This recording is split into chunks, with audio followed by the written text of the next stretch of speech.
A couple of months ago, I had the opportunity to give a TEDx talk at HEC Paris. I built my presentation around the junk drawer.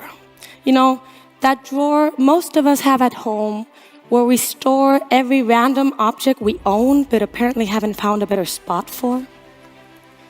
I shared this image because this is where my personal roller coaster journey began. Thoroughly looking into each of my junk drawers and questioning every single thing I owned. Do I really need this? Does it add value to my life? Is it worth the space it takes up or the care it requires? I had decided to declutter and downsize my belongings once and for all, and spent year 2018 without buying anything but food. I couldn't imagine back then how much the idea of not buying would resonate. Ever since that talk, people from all over the world have been reaching out to me to tell me their views on the topic, to laugh at their own struggles with their junk, or to share tips they had found useful during their own non-buying experience. It has been rewarding to confirm that I'm not alone in fighting this mad circle of consumption we're trapped in, and especially encouraging to see that there is still a lot to be discussed. I used to work in the fast fashion industry. I was making a living paid on a commission on sales base by convincing you to buy more and more often of what you don't need. I was in charge of organizing complete merchandise rotations that would transform the appearances of our stores every week for you to walk by, hopefully walk in, find a garment you like, and buy it, knowing that if you walked out without it, you'd had forever missed out. After a wonderful time in the industry, I decided to take year 2018 off, went to business school in France, and embarked on this non-buying one-year challenge. As you can imagine, both experiences were absolutely transformative for me. So the way I now look at the world, understand business, and criticize consumption have completely changed. You see, in the consumer goods arena, I was used to and trained for speed. Being faster than your competitors has proven to be a straightforward source of competitive advantage, and we as consumers are more than happy to be pampered in that way. If we stop and look at the role that time is playing on our decision-making, there is an interesting twist worth observing. We're developing business such as storage units on the city outskirts. As if our homes weren't expensive enough, we can now additionally rent out by the square centimeter a personal storage room to pile up all that stuff we already own, which obviously doesn't fit in our smaller and smaller apartments, and that we probably won't be using in the next months, maybe years. Still, when it comes to purchasing something new, we expect a delivery service to arrive within 90 minutes.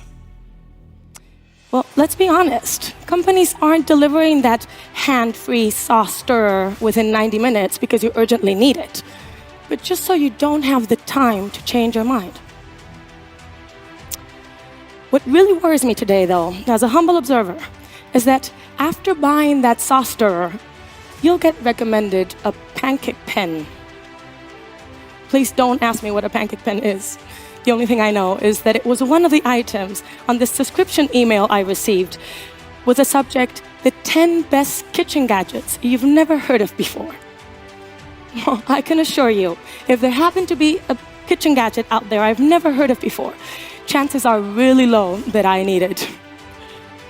Today, the app I use to measure my performance when I go jogging is trying to tell me when it's time for me to throw away the sneakers I'm wearing and buy a new pair. Or the pillow I sleep on, I recently found out, apparently has an expiration date. All of this is way beyond that dimension of time I used to apply. And it is here, ladies and gentlemen, in my opinion, where we collectively need to pause for a moment and wonder, are we losing or at least outsourcing our very basic common sense to decide our needs by ourselves? When it comes to consumption, getting over the want and becoming honest about the need is a scary yet extremely insightful exercise. The truth is that we all live different realities, and it is not always possible to completely give up buying. It is possible for us all, though, to rethink our day-to-day behavior towards consumption, exercise the ability to appreciate things again, and eliminate that link between easy access and taking things for granted. During my year without buying, I discovered that thinking twice before you click the Buy Now button is a worthwhile practice to help you take back control of your consumption, whether that may be for the environment, for the sustainability of future generations, for your personal finances, or for the sake of your peace of mind. Think twice and try not to order that product when you're about to run out of it, but to finish it first and then spend some time without it. In other words, try to miss it, because there's so much to be learned from missing things. Plus, you'll exponentially increase that short-term happiness once you get it again. Think twice and give yourself time. If you have identified a need, hopefully by yourself, jot it down on a wish list or drop that item in your online shopping cart, but let it sit there for a few days. You'll be surprised how much stuff we can happily live without. You may come to realize you don't even remember what's in that cart, and you'll reduce the chances to regret a buy because you find a better option a week later.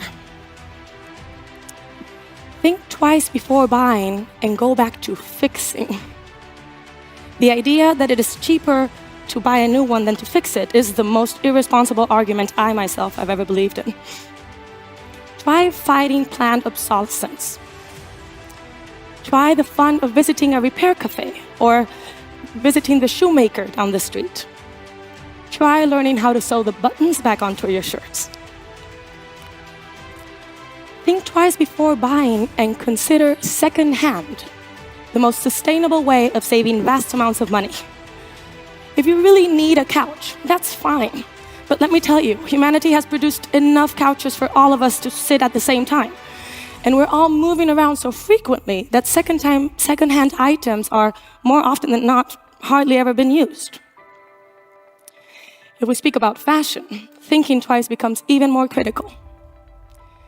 Try, if you can, to choose quality over quantity, longevity. Products responsibly produced to last at least their complete lifetime, on the long term, even across users. That is, think twice about buying, but also about selling, because swapping items among us has never been as easy as it is today. All in all, try a shift of mindset to consider yourself a custodian of things rather than an owner. Someone lucky enough to be allowed to use, like in those good old days when part of the joy of reading arose from actually going to the library to borrow the books. For its dramatic consequences, we all know we need to give consumption a break. Alternatives today are in line with what we want to call the sharing economy, among other fancy titles. It all comes down to being grateful again, to having more by owning less, to exercise the willingness to share, the willingness to ask, even the willingness to lose, the willingness to enjoy deeply and completely for a moment and then return, to knock on your neighbor's door when you need a screwdriver and him knocking on yours when he needs a bike pump. Because what a burden for both of you to each own both things, and how enriching to go back to knowing your neighbors. Ultimately, we know it isn't the junk in our drawers that is going to make us happy, but having the resources, the space, and the time to dedicate to the things that truly matter. Isn't that worth pausing and thinking twice? Thank you.